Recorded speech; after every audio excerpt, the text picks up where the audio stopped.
Oke kan, assalamualaikum warahmatullahi wabarakatuh. Balik lagi bersama saya di channel saya Mang Ucul. Kali ini saya akan membahas sebuah custom ROM lagi ya kan, di Redmi Note 5 atau Wired. Di sini saya menggunakan ROM Nusantara Project ya kan. Kita lihat tentang ponselnya. Di sini untuk versi Androidnya di Android 10 seperti ini. Lalu untuk Nusantara versinya di 1.1 Rangkas Dengklok official ya kan. Ini yang versi official, lalu ada maintainernya Mokarave. Lalu tingkat patch keamanan Androidnya di 5 September 2020. Terus di sini dia menggunakan kernel 4.4 235 extended ya kan ya. Oke. Kita kembali aja, kita bahas dulu dari tampilannya seperti ini ya kan, sama kayak custom ROM AOSP lainnya. Kita bisa swipe dari bawah ke atas buat masuk ke menu seperti ini. Lalu untuk customisasinya kita lihat di sini di setelan layar utama biasa aja ya kan. Khas pixel launcher. Terus kita coba masuk ke setelan ya kan, di setelan di sini untuk pengaturannya sama aja dengan custom ROM yang base AOSP lainnya. Di sini ada jaringan WiFi sama aja. Lalu di sini untuk customisasinya ada Nusantara Wing. Di sini kalian bisa pilih Nusantara Part. Di sini bisa atur headphone gain, microphone gain. Ini fungsinya buat nambahin suara ya kan di headphone gain. Di mikrofon juga sama, ini buat nambahin suara kita biar tambah kenceng ya kan. Lalu ada Mi Sound Exchanger. Terus di sini ada backlight dimmer, lalu ada FPS info juga ada di custom ROM ini. Terus kalibrasi warna juga ada. Lalu ada tema. Di sini kalian bisa atur font, banyak banget fontnya udah disediain sama pengembangnya ya kan. Lalu ada sistem theme. Di sini kita bisa pilih Google Doc. Pokoknya banyak banget di sini buat customisasinya. Ada notifikasi, miscellaneous seperti ini.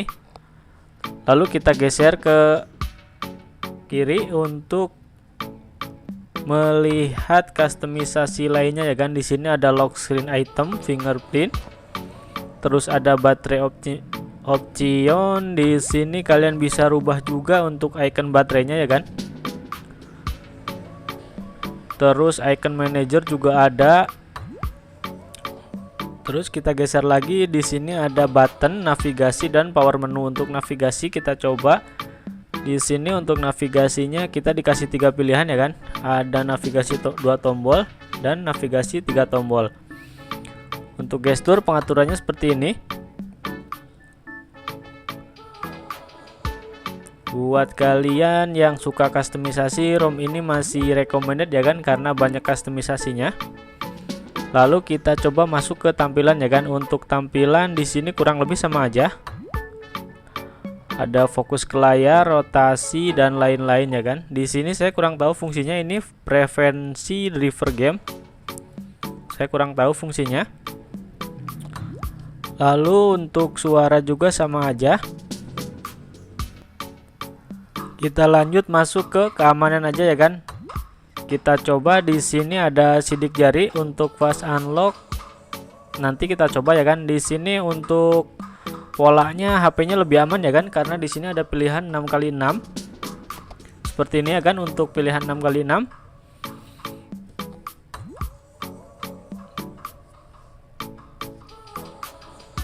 Kita atur dulu buat fingerprintnya ya kan.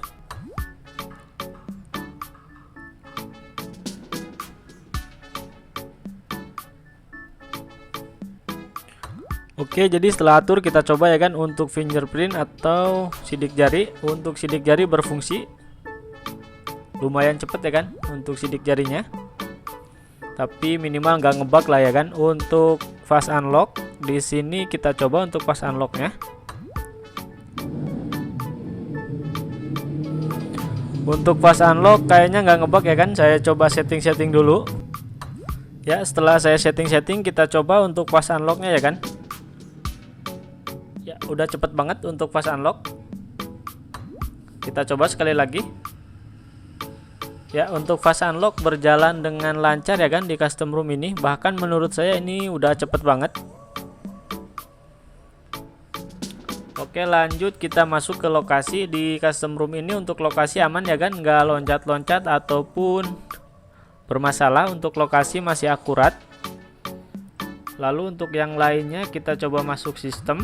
Di sistem kita ada pilihan gestur, ini tadi udah kita bahas ya kan. Ini ada 3 navigasi. Terus opsi developer, kita coba lihat free RAM-nya ya kan di custom room ini. Untuk free RAM-nya dia 625 MB atau MB. Lalu kita coba masuk ke pembaruan sistem. Di sini udah ada update ya kan untuk versinya kita coba lihat detailnya.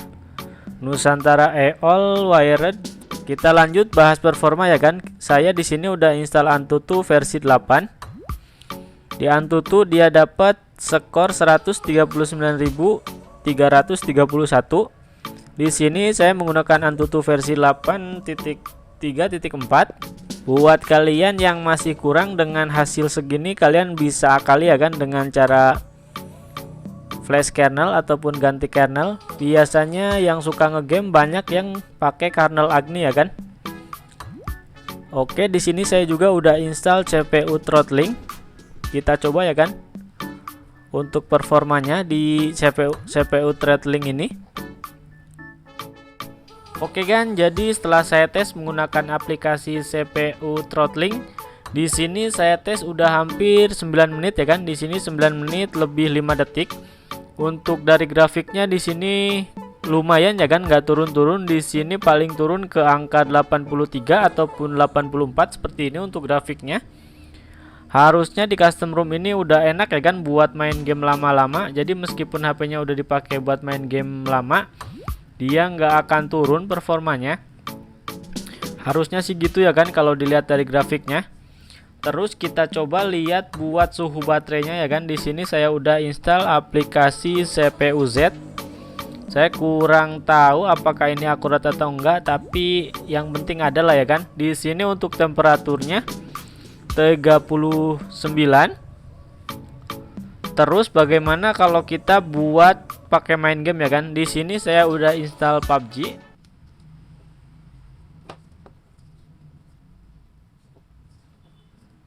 Main PUBG, di game PUBG Mobile kita dapat grafiknya di HD ataupun SD. Lalu untuk frame rate-nya di high ya kan.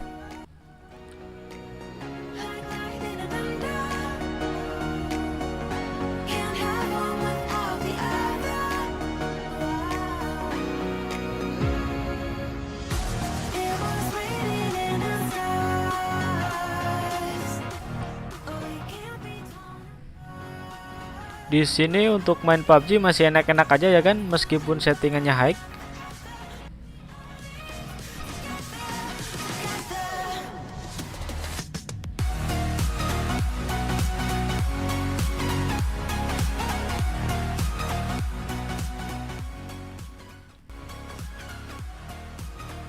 Di sini untuk FPS-nya dia dapat di angka 49, 43, paling dikit itu di 30 fps ya kan.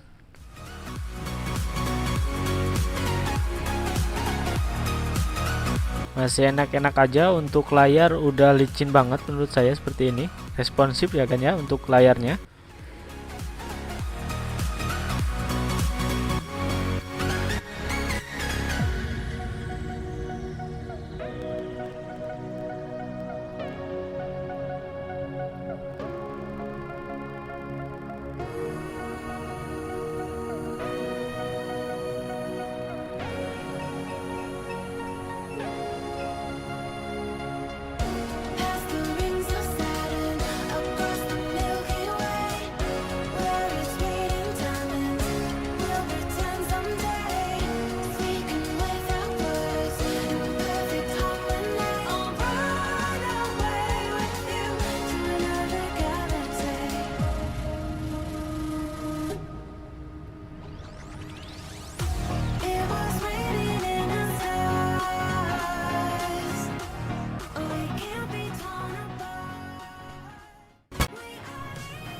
Lanjut kita masuk game yang kedua ya kan. Di sini di Mobile Legends dia dapat grafis di high, lalu untuk pengaturannya seperti ini, saya rata kanankan semua ya kan untuk pengaturannya. Di sini untuk FPS yang didapat dia stabil di 59 FPS ya kan. Menurut saya ini udah enak banget karena dia stabil di 60 ataupun 59 FPS. Atau paling pun turun dia di angka 40 FPS ya kan, tapi jarang. Nggak kayak di PUBG. Kalau di PUBG dia seringnya dapat 40 FPS ya kan. Menurut saya ini udah enak banget buat main game. Apalagi PUBG-nya dapat settingan high ataupun HD ya kan. Wih, kok ngelor ini klasik boy.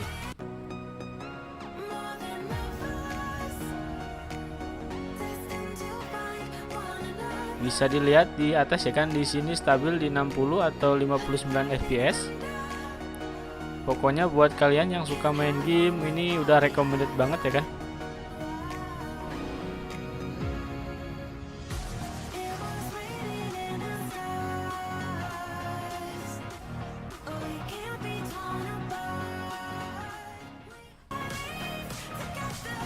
Ya, setelah saya gunakan buat main PUBG dan Mobile Legends kira-kira 35 menit ya kan, kita cek untuk suhunya. Di sini di CPU Z, di baterai, sistem di baterai.